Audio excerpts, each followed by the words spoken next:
Hi everyone, welcome to my kitchen. So this is where the magic happens, and obviously where the inspection took place. So for the inspection itself, there were certain things that the inspection officer inspection officer, whatever, you know what I'm talking about.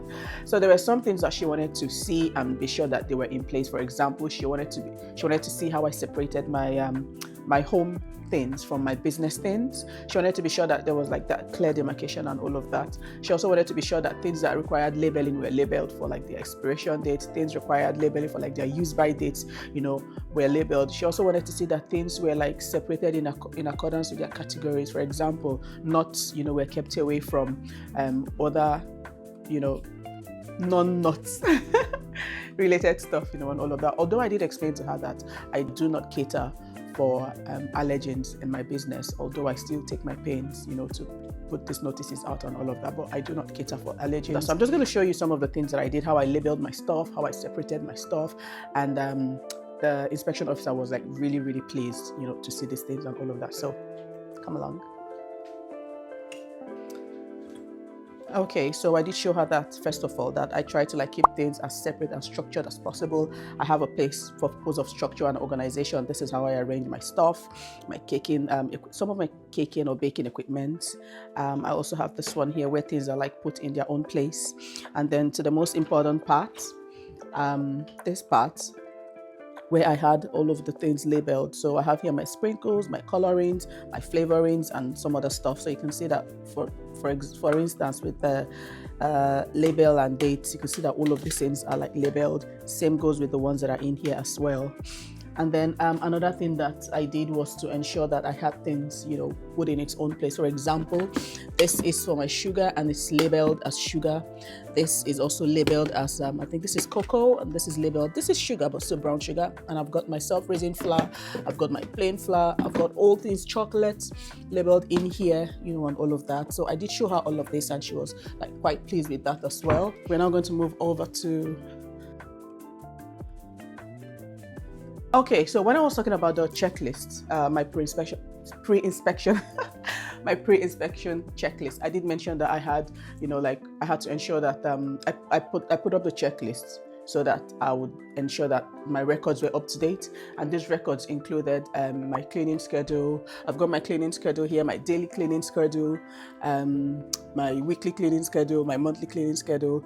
I put down here the things, dates of cleaning, when it was done, if it was daily or weekly or monthly, and then a sign off. You can see here it says mixers and utensils, floors, bins, work surfaces. These are the things that expect us to, the things that she expected to see that are done like daily and all of that. And then I've also got my temperature checks as well.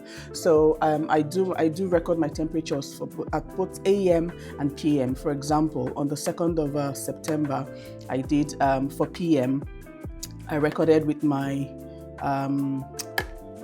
my fridge thermometer, and then at PM as well I recorded my fridge thermometer, sorry.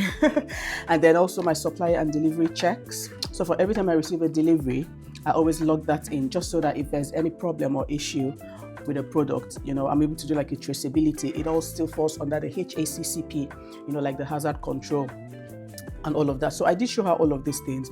These were things I had done by myself, like these tables and records, templates. I made these myself and all of that. So I'm going to have a pack. I'm going to have this pack, readily available for, these records, for my pre-checklist and every other recorded stuff that I have. And if you do want it, please just let me know. If you'd like to get a copy as well, let me know in the comments. I can pop one through to you. I'm just going to quickly show you what the fridge thermometer looks like. So this is what the fridge thermometer looks like. I have one for my fridge and one for my freezer as well. This is highly important because one of the things that she did do, the inspection officer, when she came around, she asked me if I had a fridge thermometer, and to which I said yes, that I did. And she wanted to see, and then she also wanted to ensure that it was working properly. So she came with hers as well, and she put hers in the fridge, and luckily enough, it was reading the same thing mine was reading. So she needed to be sure that it was working and working fine. So you need to be sure that your thermometer is also working fine. And one other thing as well was she wanted to be sure that I had an oven thermometer as well.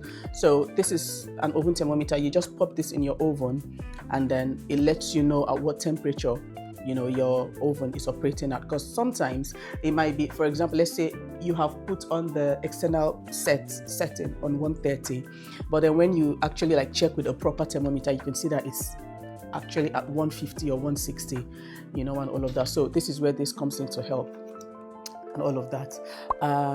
Come with me, please.